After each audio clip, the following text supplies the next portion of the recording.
بنو امیہ کی حکومت کو عربوں کی حکومت کہا جاتا ہے۔ اس کی وجہ یہ ہے کہ بنو امیہ کی خلافت کے دوران سلطنت میں غیر عرب علاقے بھی شامل تھے، لیکن تمام حکومتی عہدے عربوں کو ہی دیے جاتے تھے۔ مال غنیمت کی تقسیم میں بھی عربی اور عجمی کا فرق روا رکھا جاتا تھا۔ نو مسلم اجمیوں سے جزیہ اور خراج تک وصول کیا جاتا تھا اور انہیں موالی کہہ کے پکارا جاتا تھا۔ کوئی اجمی خواہ وہ قرآن و حدیث کا کتنا ہی بڑا عالم ہوتا، کسی نابالغ عربی لڑکے کی موجودگی میں نماز کی امامت نہیں کروا سکتا تھا۔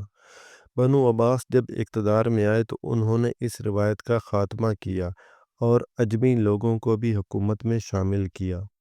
نو مسلموں سے لیا جانے والا جزیہ ختم کیا۔